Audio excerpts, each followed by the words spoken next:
are the sons and daughters of the soul. We are resilient and forever forward-thinking. We ask for nothing else than the opportunity to live and to create the lives that we were meant to live. We want nothing but an equal chance at options and possibilities. The same possibilities and options to live out our potential as our fellow man. We want to be heard, understood, and expressive in our reality. We are the future. We are the creative. We are here.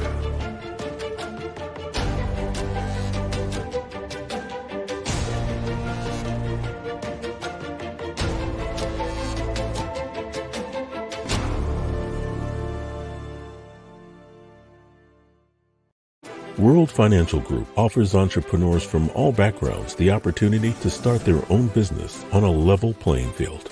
Dr. Yana Woodhouse, receiving the WCM Wall Street Pioneer Award by the United Black Wall Street of America, Inc., is one of those entrepreneurs. I see WFG and TFA as a place where African Americans with an entrepreneurial mindset can flourish. And the bonus, we help families and serve the communities across the country. To learn more about us, go to worldfinancialgroup.com.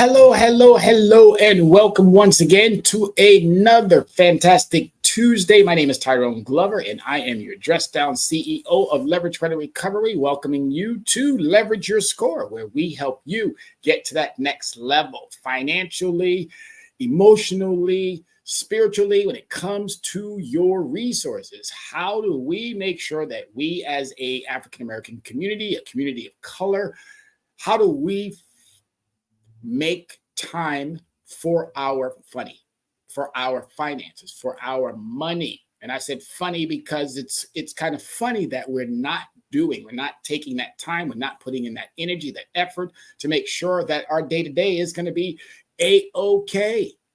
And this is what this show is all about. It's to help you hone in on those things that you are going to need to do. I am a credit guy. I'm someone who loves the credit industry. I'm someone who has spent a wealth of time evaluating, studying, researching, doing what I needed to do, thanks to the corporate America world that allowed for me to get into that business space and then really hone in on, seems like there's some shenanigans going on. And lo and behold, that's exactly what it was. A lot of shenanigans going on, things that you probably, again, shocking with what we have found out. And it's important that you know, if you start paying attention, if you start today and getting on track with what you have to do, watch this show, watch my friend's show, my dear colleague, Dr. Yana B, watch her show, Access Wealth Nation. If you start honing in on some of the understandings that we are attempting to bring to you, you will find a pathway to financial success. You will find a roadmap with what we are giving you to financial success, and you can start breaking the cycle of debt. That's what we leave our people. We leave our people dead.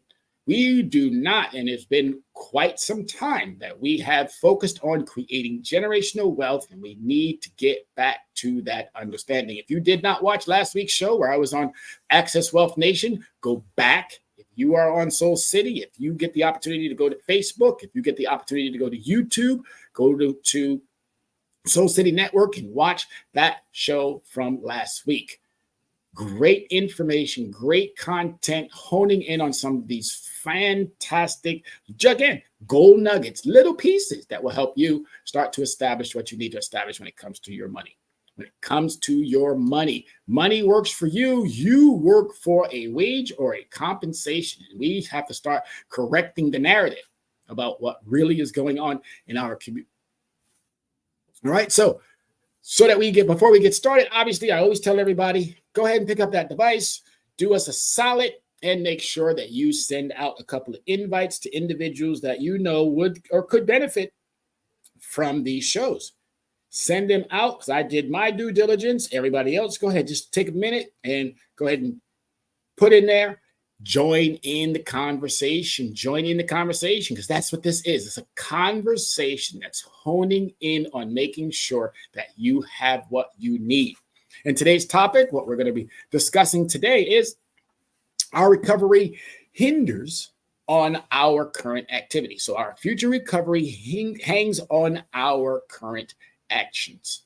All right, our future recovery hangs on our current action. What are we going to do to change some of the ways in which our money is not working for us?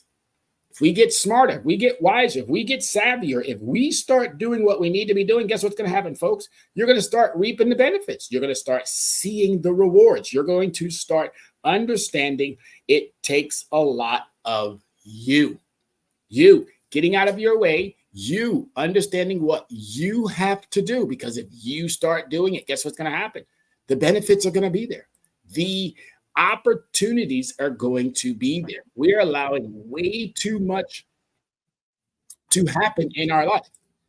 And if we keep continuously letting that happen, we're going to miss out. And we've been missing out for far too long. So our future recovery hangs on our current actions. Let's get into the program. All right. Sustaining the dialogue. All right.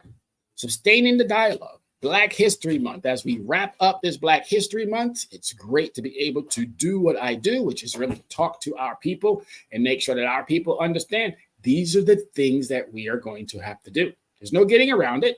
This is what we are going to have to do. There's no ifs, there's no ands, there's no buts. These are the things that we are going to have to do. And if we do these things, start today. Okay. Don't start today. Start tomorrow. All right? Reach out to us. If you can't reach me by my email or my Facebook or my social media, reach out to Soul City. If you can't reach me on Soul City, go to Facebook, reach them on Soul City. If you can't reach me on YouTube, there is some way. Matter of fact, send me some smoke signals. I got part Indian in me, I'm sure. Send me some smoke signals. I'll be able to find you. All jokes aside, we have to start taking this serious. That's why we always ask you to join in the conversations. Join in the conversation. So as we wrap up this Black History Month, I hope you all learned something more about your history, because our history is no mystery. I hope you learned something about yourself and what you're going to need to do as we move forward and navigate through some of these most challenging times. All right, so credit scores are increasingly critical.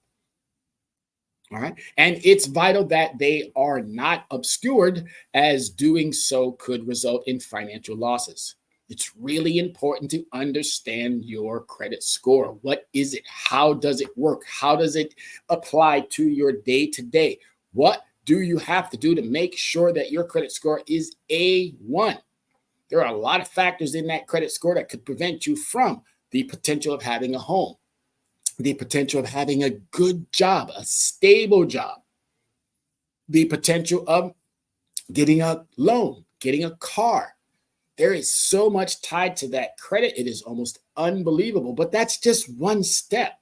There are so many components to that financial literacy piece that we haven't even begun to dive into. And I'm hoping that as time goes on, we start partnering with other experts in their areas of expertise, and we start putting those pieces together, and we start really helping our people come out of some of these hardships. And I'm looking forward to that day. I am super excited for that to happen. But first and foremost, as I say, credit is my space. Credit is my lane.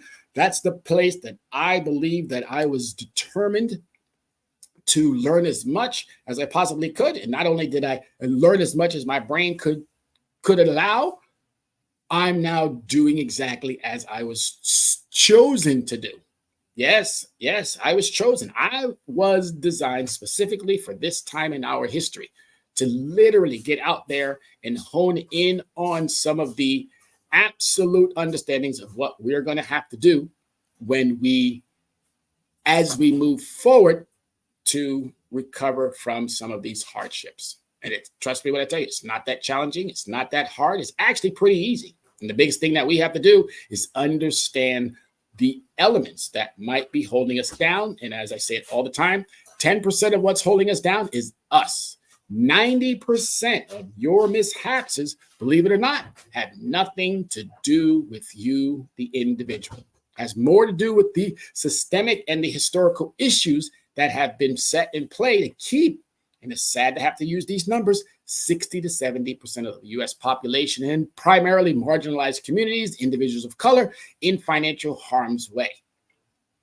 These shows are designed to help you with navigating through some of those challenges. All right, credit score factors. Every consumer should be aware of the certain unavailable truths regarding credit scores. While many of these are common sense, they provide valuable insights into why we may or may not be seen as reliable credit risk. We're all reliable. We're all individuals who can live up to certain understandings, but it's challenging when you have so many roadblocks, when you have so many issues that are preventing you from, and then lack of education. I'm going to constantly keep asking it, and I've been asking this since the beginning of the year. I think I started even asking it last year. Why? Could somebody please tell me? Equifax, TransUnion, Experian, Bank of America, Wells Fargo, the Feds, anyone who sits on pedestals, who runs financial institutions, who run academic communities, who run these societal norms. Could you tell me why? Who thought that it would be a brilliant thing to remove financial literacy from our academic K through 12? Which smarty pants? Oh, it must be the same smarty pants that think that we can just ban books. Or maybe it's the same smarty pants who thought that, oh, let's just get rid of Roe v. Wade. Oh, maybe it's the same smarty pants that said, well, your vote doesn't matter. All of these misnomers needs to be correct. And I know that was a little bit on the political side, but folks, it all ties in. The reason why Equifax, TransUnion, Experian get away with shenanigans, the reason why Bank of America, Wells Fargo, Chase, Visa, MasterCard, American Express, and all these so-called companies get away with shenanigans. Well, when you're a congressional leader or you're somebody who sits on another pedestal, and you invest in these companies when you should not have the ability to, you should have to divest from your investments so that there are no conflicts of interest. It's very challenging to hold an entity accountable when that entity is putting money in your pocket. It's very, very challenging. And that's part of that 90% that I keep telling you. We have done our malfeasance. We have done what we needed to do. We have done what we should not have done by not living up to our contractual obligations. But Wells Fargo, one of the worst banks on the face of the planet, guess what they get? They get a little slap on the wrist, they pay a little fine, and they keep going. Bank of America has paid more fines than anything. Chase has paid more fines than anything. Equifax, TransUnion, Experian has paid more fine. If you don't believe me, go to CFPB. That's the Consumer Financial Protections Bureau. Go to the CFPB and look at some of their investigations that have led into fines of companies. Billions of dollars on a regular basis. And I'm always wondering to myself, okay, well, if they're stealing from the consumers, then the CFPB is getting that money back from them. But you know what's happening too? Since these companies have the ability to write that off, it's not a loss. So they are emboldened to continue to keep abusing. Now that we know this information, it's our job to challenge the validity of what's inside your credit report. Because I'm telling you right now, you challenge what's inside that credit report, guess what's going to happen? You're probably going to end up finding out that a lot of the information in your credit report is inaccurate. All right, so we are a risk, no question, but we're a risk because we have not done the due diligence of removing ourselves from that credit risk factor. All right, so a credit report versus a credit score. Credit reporting agencies compile this data and arrange and assign a numerical grade, which is your credit score. The score reflects how well you manage your finances, making it useful to know before making significant purchases or applying for credit. FICO is modifying its scoring model in 2022. So they modified their scoring model in 2022 by placing greater emphasis on individuals' personal loan history. This change may have adverse effects on consumers who have used their loans to settle debts. All right, so adverse effects. So you would think a institution like Fair Isaac Corporation, which that's the proper name for FICO, you would think that these types of companies would be doing more to help consumers. And you go to their website and that's all they seem like they're talking about. Oh, we want to help, we want to get, we want to do. When you dive deeper behind the curtain, you start to find out that these companies, these very companies that have been entrusted to help, are doing more harm than good. And until we understand the difference between a credit report and a credit score, we're going to constantly keep finding, until we start checking our credit reports and our credit scores to make sure that they're even right. Again, another one of these fantastic questions that I'm going to put out there. How is it that I can get my credit report for free, but I have to pay for my credit score? Somebody help me out now. Somebody talk to me. How is it that we have these two connecting items? One I can get for free and the other one I have to pay for. They're both part of the same operation. So how is it that you keep them separate? There is a scientific understanding behind that, because if they can keep individuals of color, marginalized communities, primarily Black and Hispanic individuals, from the same understanding as other ethnic groups, well, I guess it helps them out. And those ethnic groups can't be doing far much better, but unfortunately they are. And it's all because of how they operate and maneuver in this space. And our job is to now become smarter, wiser, savvier. I found out last week in my show with Yana, or Dr. Yana B. Woodhouse, I found out that I know primarily about one Black Wall Street. So this is not new to us. We've done this before. I found out that there are 100 plus Black Wall Streets. So if there was 100 plus Black Wall Streets, where in God's name have they gone?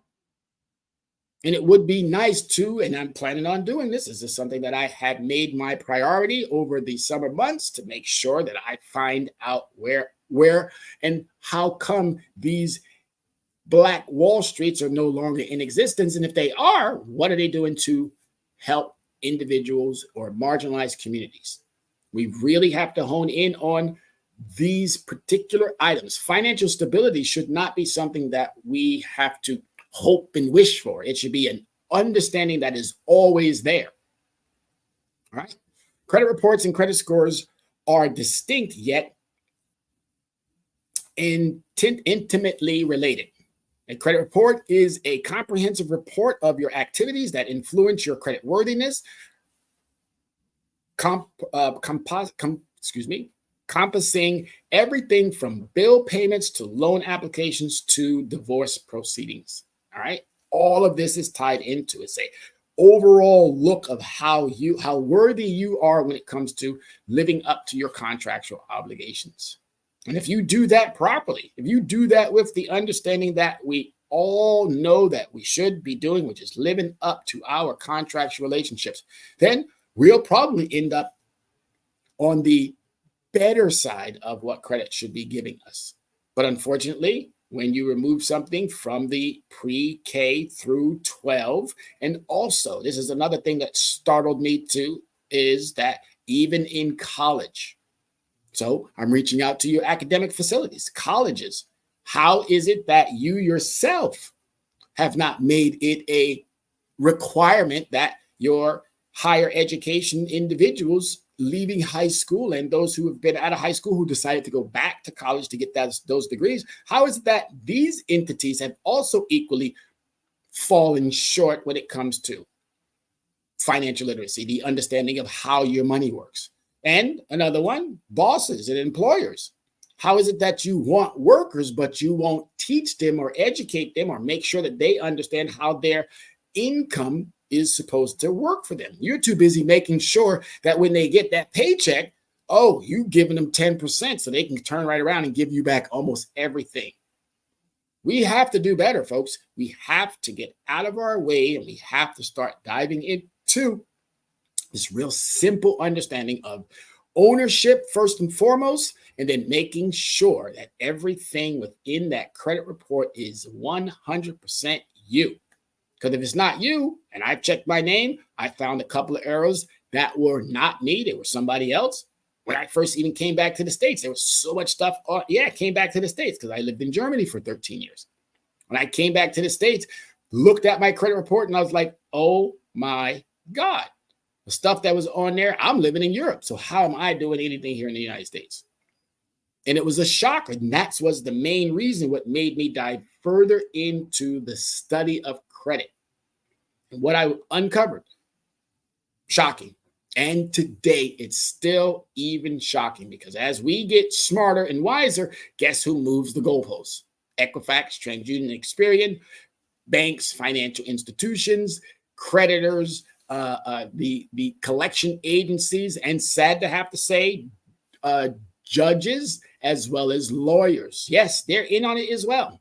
They're in on it as well. Why? Because if somebody ends up with a debt that ends up in front of a court, the court is looking at you as being a deadbeat, forgetting all the importance about what the court is really there to do, which is uncover the truth, not just to settle with their partners, but to uncover the truth about the actual understanding of what's going on.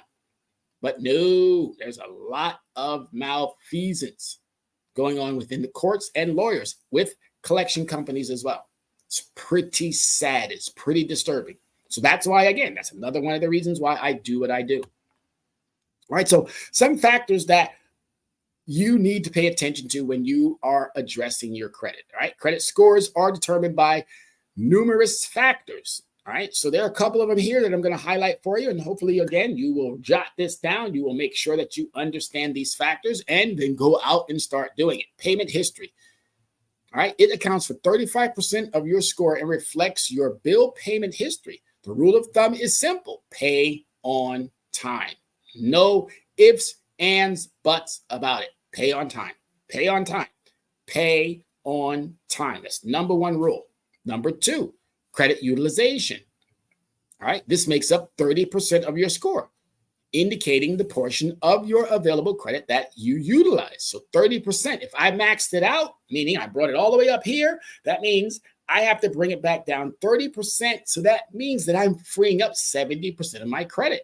That's what the industry wants to see. They want to see that if I went from 0 to 100, and within that time frame, after obviously I pay on time, I bring down that utilization 70%. That makes me a credit-worthy individual.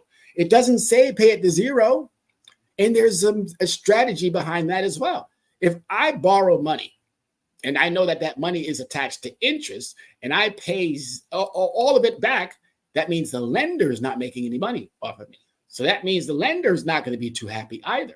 So let's give them a little bit of something, because guess what? We're going to need to go back to that lender, or we're going to need to go to other lenders. It's going to be nice to show that I paid my debts on time. It's going to be nice to show that I even brought down my utilization. But what also hinders us is that the other institution looks and say, well, you didn't give us any interest, so why should we give you our money if you're going to turn right back around and give it back to us and we're not able to make any money off of it? You get where I'm going with this? All right, so it's okay. The one thing that you don't want to do is you don't want to pay the minimum. You don't want to be paying 50%. 50% is teetering. That's 1 month here, 1 month there, 1 month here, 1 month there. The minimum, obviously, if I max it out and I only bring it down, say 12, 15, 18%, that's not doing it either. That doesn't look good. Yeah, you might have paid on time, but you only paid the bare minimum. And here's another thing that they know about us that we believe that they don't even know. They know our behavior. They know us better than we know ourselves, because we have been consumers forever. The perfect word that allows for them to know us better than we know ourselves. All right, another one, length of credit history. This accounts for 15% of your score. So let's go back just a tad. 35 and 30. In any school that I've ever gone to, 65 is a passing grade. So if you can start your month off with 65%, you're already in that passing category. you're already passing. And that's why I keep saying credit is not a ebbs and flows. It's not a roller coaster. Credit is a rocket ship. Every time you do what's causing that rocket ship to continue to keep going up, then you should be benefiting from it. And unfortunately, due to whatever it is that these systems have in play, we're not experiencing the full thrust of how credit should be working. And we're constantly on these ebbs and flows, these rocket ships, ups and downs, ups and downs, ups and downs. We have to get better. Okay, we got to get better. So that length of credit, so we're going to add another 15 to that. Say you don't get the whole 15. Say you get 10. All right, it's because there's always some factors that might weigh in for you not to get the first two. There should be no factors weighing in. I pay on time. I bring down my utilization. There's no other factors that should be playing into. That's 65%. Now, your credit history, there could be some factors but again, I'm still trying to get the big guys, the smart people, those so-called pedestal sitters. I'm still trying to get them to break everything down. But guess what? They never want to talk about this. Why? Why would Equifax TransUnion Experian forego a conversation with somebody who's been in their industry from whatever time frame that I got my first credit card on, first borrow? Why would they not want to talk to us? Why would they put roadblocks, obstacles in our way? Why would CEOs and CFOs and COOs and presidents and vice presidents of companies not want to have those full-on conversations with consumers? Smart ones. All of us consumers are savvy and wise and intelligent, but are we smart enough to sit down and have that one-on-one with them? I would love it. Every bank, every financial institution, every academic leader, every congressional leader, anyone who wants to sit down and have a real heart-to-heart about this topic, I would welcome it and I would love it. Because if I'm giving out any information that might disparage your organization, then I would want to know that. And you would want to know that as well. You would want to correct me so that I can correct my audience. But clearly, that's not the case. You're doing everything that you can to keep us from understanding the true nature of what your business is all about. And it's about making money, which I'm all for. Make that bread. But don't do it at the cost of those who could be tremendously harmed, which they have. And also don't do it for those who need it the most, the marginalized communities, the communities of color. Stop hurting them and start helping them. So again, that accounts for 15%, detailing the length of your credit history and your payment history. A longer history is generally better. It provides credit bureaus with more data on your financial habits. And I said it before, credit is not something that you can fix. Credit is not something that you can repair. Credit is a behavior, a habit. So you have to correct the behavior. You have to understand what creates this behavior, and then you have to move towards correcting the behavior. Because if you do that, guess what happens? You start seeing the benefits. So you got 30 from payment history. You got 35 from payment history. You got 30 from credit utilization. You got 15, or say you don't get the whole 15, so you get 10. So 35, 30 is 65. Plus another 10 is 75. See where I'm going with that? Rocket, still going up. Inquiries, new credit. This comprises 10% of your credit score and refers to the number of times a potential lender reviews your credit report. A hard inquiry can have a negative impact on your score, while a soft inquiry generally does not. And I love these words because these words are so important. When something says generally does not, that means that there's a likelihood, oops, we made a mistake. Oops, we made a mistake. Oops, we made a mistake. And who normally always gets that? Oops, we made a mistake. Marginalized communities, African Americans, Hispanics, poor white folks, poor Asian folks, poor Middle Eastern folks. Oops, we made a mistake. That's why it's so important to make sure that you are checking your credit report on a monthly basis. If you're doing that, you're going to catch those oopses. And if you do not know how to catch those oopses, well, again, what has Erykah Badu said to everyone? Call Tyrone. Call Tyrone. Pick up that phone and call Tyrone. Look at me, I'm rapping. Oh my goodness. All right, so again, we got 35. We have 30, that's 65. We have 15 in the credit history, but you don't get the whole 15, you get 10. Still on that rocket ship, that put me at 75. Say for the inquiries, again, ranking is 10. Say you don't get the whole 10. Say you get another 5. We're going to keep numbers simple. So 75 and another 5, that puts me at 85. Again, see where I'm going with this? Rocket. The thrusters have burned since you started making your payment. All right, rocket ship. Okay, last piece, but not forgotten, diversification of credit. This accounts for 10% of your credits and relates to the various types of credits you have, such as mortgage, credit cards, auto loans, and utility bills. Now, mortgage, I get. That's a huge loan, sometimes in the hundreds of thousands of dollars, so that you can have a wonderful place to live. So I get why they want to make sure that that's going to be on your credit report. But what about the renters out there? Equifax, TransUnion, Experian, landlords, Congress. What about the renters? You don't think it's worthy for them to give someone that they've been using their apartment or renting from that apartment or doing their contractual understanding by making sure that they pay their rent on time? You didn't think that was worthy enough to add to the credit report? Oh, because wait a minute, marginalized communities, those who don't have the opportunity to own, who should have the opportunity to own, should be able to have that credit or that rent reported so that at some point, maybe after 5 years, 10 years, 15 years, 20 years, they can move out of giving someone else their hard-earned bread and maybe put something towards their own becoming a homeowner. Not everybody wants to be the homeowner, and that's perfectly fine. Some of us enjoy renting. But I believe owning your own would probably set you off even much better than being a renter. So, folks, this is not brain science. This is not anything that should be taking you away from what you already know. You should be you should be that homeowner. You should have, even, as I stated before, your rent should be part of your normal understanding. And if it's not, guess what you need to be doing?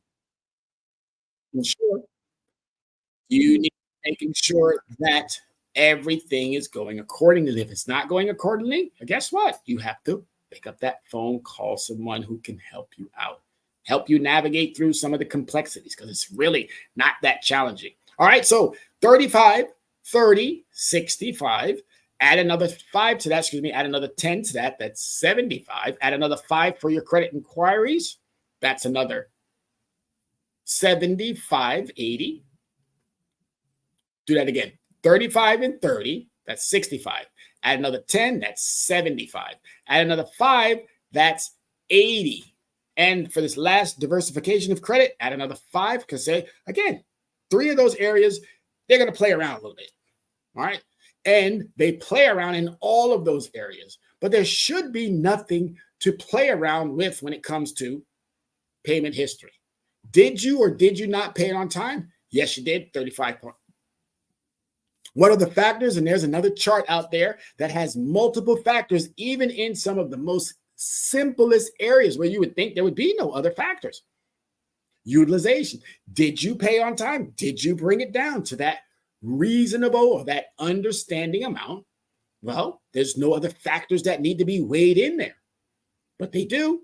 And length of credit history. Now, I get this one they've been playing around with. There's new laws on the books that actually say if you get a new credit and it's going to deplete some of your credit history, which one of you smart people thought that was something that was going to be feasible and also helping the marginalized and the African-American and Hispanic communities? All right, you get my whole point. Credit is a rocket. These 5 items here are what you really have to hone in on and make sure every single month that you are doing your due diligence to make sure that you are hitting those marks. And if you're hitting those marks, rocket ship, let's get off the roller coaster, folks. All right, even minor unpaid balances can harm or hurt your credit score. Payment history accounts for the largest portion of your credit score. Missing a payment, regardless of the balance, can have significant and long-lasting effects on your credit score. Missing a payment, and I know I know because our incomes have become stagnant. I know because our bosses are some of the best individuals, but probably some of the horrible or the worst bosses, because again, they're looking at the bottom line. They're making sure that the company is solvent. They're making sure, but they keep forgetting that the company encompasses workers. So shouldn't we be working and making sure that our workers are equally taken care of, Mr. and Mrs. Employer? Shouldn't we be doing everything in our powers possible to make sure that they have a good wage, make sure that they have decent credit, make sure that they have a financial understanding of how and why they work for this company, because this company looks out for them. So I'm challenging every single company, I'm challenging every single academic community to open their eyes to financial literacy and start making it a part of your orientation, start making it a part of your 6 months review, start making it part of your annual reviews, making sure that your employees, your students are fully versed on these topics. Because if we do, we're going to break the cycle of debt, leaving debt when we should be creating wealth. Keeping an eye on your credit score can be useful for detecting fraudulent activities. Oh, black web, dark web, whatever they call it nowadays, you know it's out there. You know it's out there. That's why you're so afraid to answer the phone. That's why you're so afraid to look at those emails sometimes. There's a lot of shenanigans going on out there in the world, and technology didn't make it any better, but that should have put the spidey senses more in play so that you can now start looking at going, oh, wait a minute, wait, hold on 1 second. That can't be right. That can't be right. That's why you have to look at your credit report on a monthly basis. And if I'm not mistaken, annual credit report has left it to where you can get your credit report for yet every single week. So there's no reason. And I hope that they leave it. Annual credit report, I hope you leave it so that the consumers can continue to get their credit report once a week, if need be, for free. And what I would like you to do is put the credit score and the credit report together. Stop separating these two entities as if they needed to be separated. They don't need to be separated. They go hand in hand. All right. In case your credit score appears inaccurate, it's advisable to scrutinize your credit report and inaccuracies or fraud, even if your score seems correct.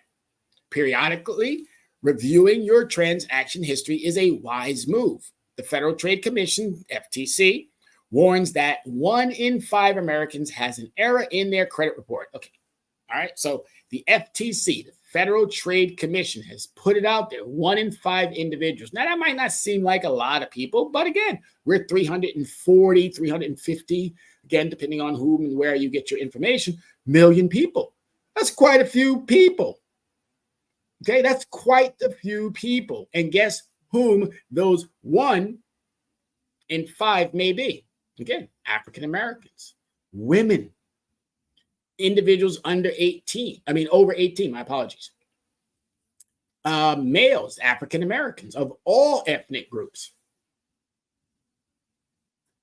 Okay, it's important to understand why you need to make sure you're checking your credit on a regular basis because of errors. And someone larger than me have told you that 1 in 5 individuals are subjected to an error in their credit report.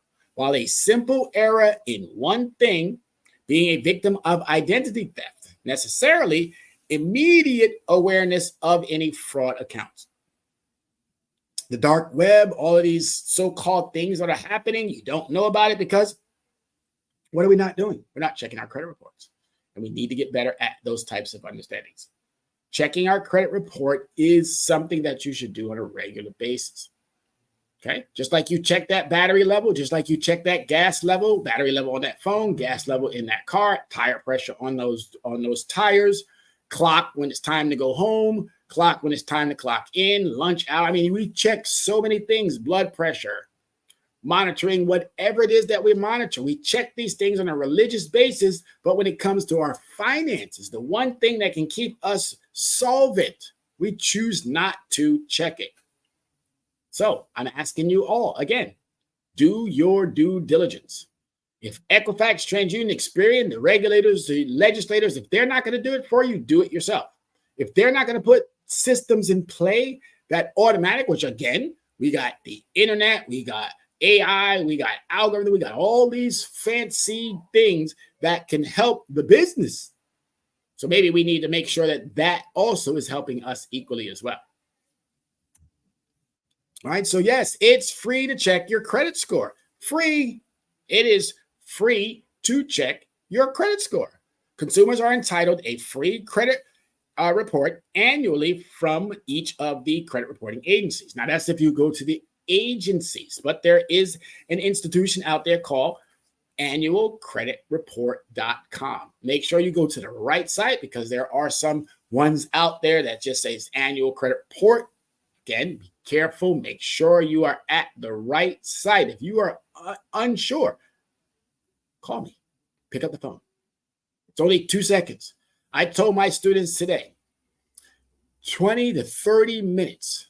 If you take 20 to 30 minutes in a day, in a week, whatever time frame, you will prevent yourself from 20 to 30 years of hardship, whether that be in an academic setting, whether that be in a financial setting, whether that be in a employment setting, whatever type of setting that is. If you want to get better at something, spend 20 to 30 minutes a day on it because it will potentially have the ability to save you from 20 to 30 years of hardship. All right? Not that challenging, not that hard to understand. Very, very simple. But yes, you can get your free credit report from Annual Credit Report. You can get a free one from TransUnion, Equifax, and Experian. But I go to Annual Credit Report because you know Equifax, TransUnion, Experian, they're going to try to upsell you on this and upsell you on that and get this one and get that one. Buy your score. Come on now, really? Come on now, really? You're already making a killing. So you still want to keep nickel and diming those who could benefit from what you are providing? Oh, okay. Yeah, I get it. Oh, yeah, we understand. We understand. Those of us who've been in it long enough, we understand. All right, so annualcreditreport.com or call the number 1-877-322-8228. That's 1-877-322-8228. That's an automated process, and it's not as arduous as I thought it was. Again, I went through both. I do the annual credit report online. Make sure you print a copy or save a copy onto your computer.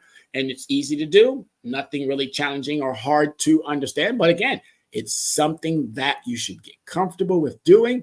And once you've done it once, it becomes a behavior.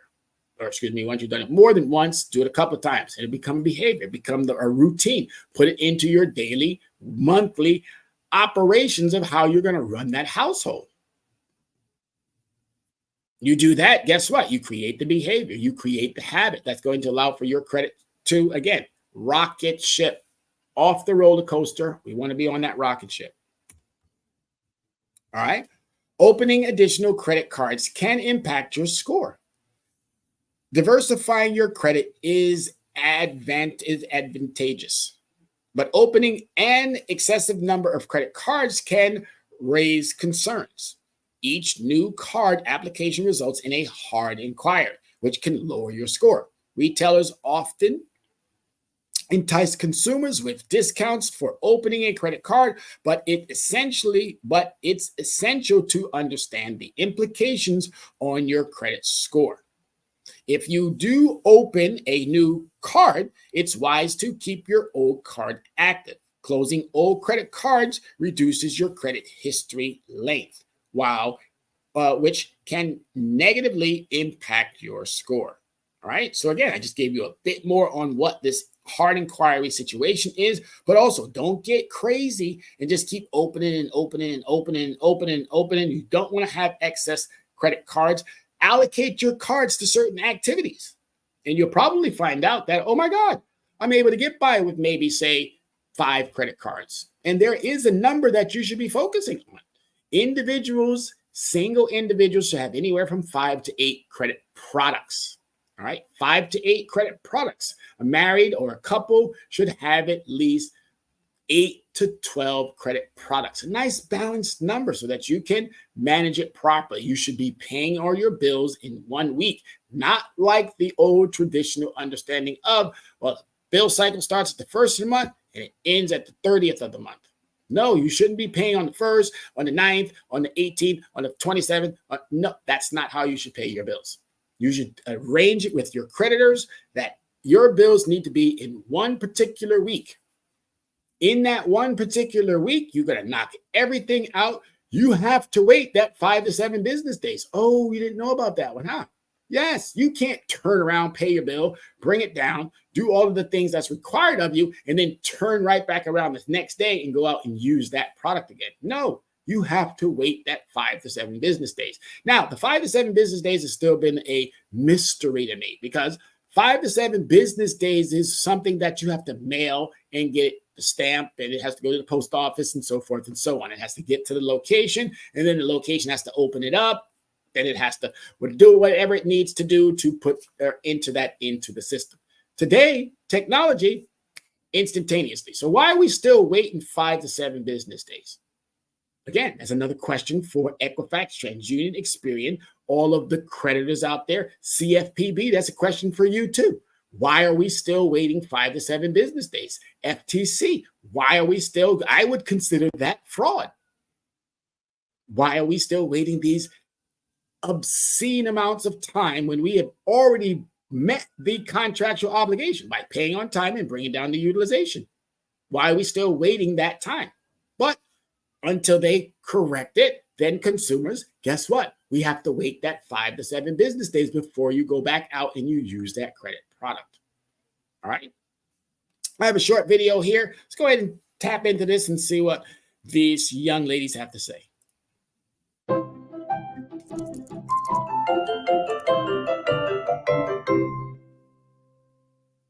So tell me, Jen, what brings you into relationship counseling today? My credit card? Oh, you have quite the sense of humor. No, I mean, this was my credit card's idea. Hello. Oh. I just can't take it anymore. I'm at my limit, literally. Oh my. Jen, the key to a successful partnership with your credit card is to pay it in full on time. Pay it in full on time. Pay it in full on time. That's right. Your credit card's billing cycle is the period of time between billings. It can vary depending on the card issuer. So you must understand when it starts and when it ends for each credit card you use. During that time frame, purchases, credits, and any fees or finance charges are added and subtracted from your account. And when your billing cycle closes, you are billed for the remaining balance. This will be reflected in your credit card statement. Which you would know if you ever opened one. Shh. Your statement also shows your payment due date, which is usually about 20 days after your billing cycle ends. Your bill must be paid before the due date, in what's known as the grace period, in order to avoid late fees. And it must be paid in full to avoid being charged interest on the balance. Make sure you allow extra time for your payment to process, too. In the meantime, your next billing cycle will already be underway. It starts with whatever balance was left unpaid at the end of the previous billing cycle and goes from there, adding and subtracting your credit card activity for the current cycle. What happens to our relationship if I can't pay off my balance? I will make your life absolutely miserable. What? What if we compromise and I pay the minimum payment? That's gotta count for something. Well, making minimum payments on time may protect your credit rating and dodge the penalties related to missing a payment altogether. But you will be charged interest on the remainder of the balance. And that interest accumulates quickly. If you only pay the minimum every month, I can keep you in debt for a really long time. You wouldn't. Oh, yes, I would. Start missing payments, and I'll tank your credit score. Raise your interest rates? Trust me, sister, you don't want to go there. Okay, let's talk about strategies for managing this conflict. Jen, I want you to turn to your credit card and imagine it's cash. Treating your card like cash means using it to pay for things within your budget. Bills, groceries, all the regular things you know you can afford with the money you already have. What's the point of having a credit card if I'm just gonna treat it like cash? For the convenience, and depending on the specifics of your card, for the rewards. What? I don't want you to think I'm using you just for your rewards. Why not? I'm cool with it. Really? If you're paying in full and on time, it's perfectly fine to enjoy the perks of your credit card. So, how do you feel? I feel recharged. And I feel renewed interest. What? No! Relax. Renewed interest in this relationship, not on my credit card balance. Oh, well, in that case, I would say balance has been restored.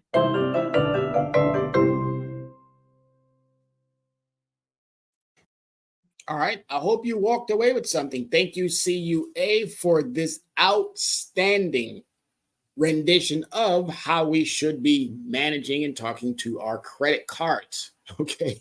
I love the humor in this. It was spot on. It really honed in on a lot of things that I've always said. I'm not going to recreate the wheel, folks. I'm going to go out and find the tread that allows for me to navigate whatever surface that I might be traveling on. And this was a perfect understanding of what you should be doing. I like the fact that they even said, treat your credit card like cash. And the one thing that they may have missed out on is that you're allocate your credit cards to certain activities. Then this way, you're really going to be making sure that you take care of your contractual obligations. And the one caveat that cash doesn't have or debit doesn't have is that it gets reported. Your credit gets reported. That's the one building tool that actually, or again, let me rephrase that. That's the one transaction building method that actually gets reported. Cash does not get reported. Debit cards do not get reported. Don't let the Visa logo on there or the MasterCard logo on there or whatever logo that they're putting on these credit products now. Don't let that think that that is a credit card. No, it acts as, but it doesn't have the same reporting understanding. Credit cards are the only things that get reported. So we need to stop using cash. We need to stop using debit, and we need to focus on making sure that we understand credit. Use it as if it were, and making sure that you use it for those purchases that you need to use it for. And then once you come to that time frame where that bill comes in, put everything, as I said, into 1 week, pay it all, wait that 5 to 7 business days, and then pick up that phone and call to make sure that everything went accordingly. This is a job, folks. Your money has to work for you instead of you working for your money. And I want to make something perfectly clear. You don't work for money. You work for a compensation or a wage. Your money works for you. And now that you understand that, go out and do what we have now suggested. It's going to change your life. It's going to make sure that you are always on the right path, going in the right direction. All right. Misconceptions about credit scores. Here are some. A negative credit score doesn't haunt you forever. The negative data on your credit report can persist for up to 7 years. Now, here's the caveat. Here's that word. And I like that word caveat because it really hones in on the emphasis, the most important piece. Can. Can is not a definitive word. Now, if it said must, Equifax Transient Experian also tried to change it, tried to add other things to it that confuse consumers. No. If you go back to the Fair Credit Reporting Act and the other 4 other credit protections, consumer protection acts that are out there for us. But the Fair Credit Reporting Act indicates that no, can is the only word that should be represented when it comes to your credit report. Can stay on there for up to 7 years. So that means that, yeah, it can stay there. But if you negotiate it off, then guess what? It will come off. All right. But if you do nothing, guess what? Yes, it can stay on there for up to 7 years. Monitoring your credit score does not harm your credit. Reviewing your credit score yourself is categorized as a soft inquiry and does not impact your credit score. It's the multiple hard inquiries conducted by financial institutions when assessing or accessing your credit worthiness that can have detrimental effect on your credit score. All right. The multiple. Okay. We go out and we go to a car dealership and they check and check and check. Oh, we got to run your credit. Next thing you know, you got 9 or 10 credit inquiries there. You go get a credit card. You don't get the first one, but you keep applying for another one and another one, another one, another one, another one. That's going to impact your credit score. You are during the holidays, as you already know. And I definitely know because I was in that industry where we were giving our associates $1 for opening up a credit application for a consumer. $1. while the company was getting 28% interest, oh, the consumer was getting, again, 10% off. Whoopee-doo. And the associate was getting $1. Okay? Everybody making out. The consumer was making out a little bit. If they met their contractual obligation, then they made out a lot. But if they, for whatever reason, just took it for that 10% off, no, that's a gimmick. But the employee who had to go through the rejection or possible, hey, you got it. And a lot of times when you do not get the credit score, some of these employees don't even know how to address it properly. All right. So don't put yourself in harm's way for bonuses or perks. All right. Do not. If they want to give you something, tell them to give you 25%. Tell them to give you 50%. But a 10% on top of 2% rewards. Thank you, Kevin Hart. Thank you, Samuel L. Thank you, John Cena. But no. We don't need you in our pockets. What's in our wallet? Or excuse me, what's in our wallet? Your hand is in our wallet. Capital One, Discover, American Express, Visa, MasterCard. That's what's in our wallet. Your hands. All right. Credit scores are not universal. You might think that they have single credit scores that each lender checks, but this is only partially true. Fair Isaac Corporation, which is FICO, scores are indeed used in 90% of lending decisions, but there are now 10 different FICO scores.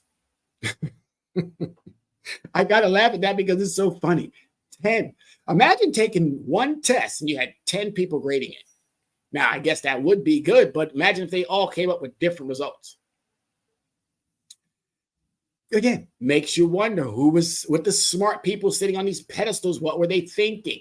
Who were they attempting to hurt or who were they attempting to help? All right. So yeah, 10 different FICO scores, each with 6 or 7 variations. 6 or 7 variations. Come on, Congress. Come on, credit reporting agencies. Come on, FTC.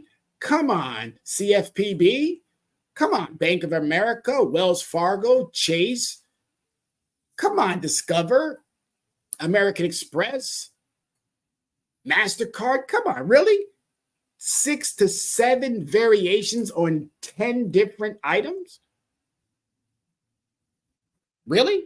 Additionally, Equifax, TransUnion, Experian each use a slightly different method. Really?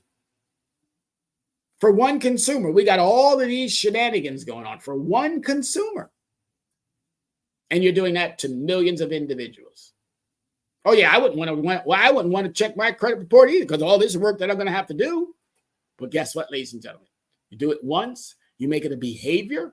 Guess what? You won't find yourself having to work that hard. If you don't, and you get yourself caught up in some type of shenanigans, tomfoolery, then yes, it's going to seem arduous to get out of it. But I'm here to tell you it's not.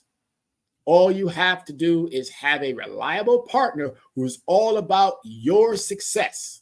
That's what we do here at Soul City. That's what we do here at Leverage Credit Recovery. That's why Leverage Your Score is on this particular broadcast doing what we do because we want our consumers. We want our marginalized communities, which shouldn't be marginalized. We want our African Americans. We want our Hispanic brothers and sisters to not feel like they're being played by every direction when it comes to their money. This is why we do what we do. All right, we're about to wrap this up. And while we're wrapping this up, is there any questions out there? Anybody got a question they want to shoot out really quick? I'm on Facebook. I'm on, oh, there we are. Sade. Do you success credit card consolidation? Asking for someone. Thank you so much, Sade, for that question. No, I do not. Please do not consolidate your debts. That's just another way to put you into harm's way. The best thing to do is to make sure that you renegotiate with your creditors first. Now, if you can get a loan, a credit loan, a secured credit loan in that manner and consolidate in that regards? Yes, but don't take all your credit cards into one and give it to a person or an entity, asking them to lower your interest rates so that you can manage those debts. No, do not go that route. If you can get a loan and pay it all down, absolutely go that route, because that loan will help you and it will allow for those other cards to still be active and you can still use them. Then put yourself on a strict understanding of not overspending. So in consolidation, no, that means taking all your credit cards and giving them to a company and they consolidate that for you. Do not do that. First things first, renegotiate with your creditors. If you do not know how to renegotiate, again, Erykah Badu has told everybody, call Tyrone. Thank you, Sade, for that question. And we're going to wrap this up right here with this last one. Improving your credit score isn't necessarily difficult, but it does require time and discipline and a strategic approach. Improving your credit score can be challenging, but there are resources available to assist you. Both nonprofit and for-profit entities offer credit counseling and programs that can help alleviate the burden. Many Americans facing credit challenges have found relief through money management and financial literacy programs, which we offer here, where an advocate or activist, which again, Tyrone Glover, advocate for anyone, works with the lender to lower interest rates and reignite more favorable terms and conditions. All right, ladies and gentlemen, this is it. This is what we do on a regular basis, engaging in dialogue with the CEO and advocate and activist. Feel free to contact us with any questions and concerns. Email leveragecreditrecovery@gmail.com. Telephone number is 805-428-9424. And our website is the Linktree, linktr.ee/leverage credit recovery. These shows go so quick. They go so quick, and I love what I do. Thank you so much, everyone, for giving us the time. Thank you so much for allowing us into your homes on these Tuesdays. I love it dearly. Check us out at the library, Yonkers Public Library, at Saturdays. But thank you so much for being here. Appreciate you, America. As always, be safe.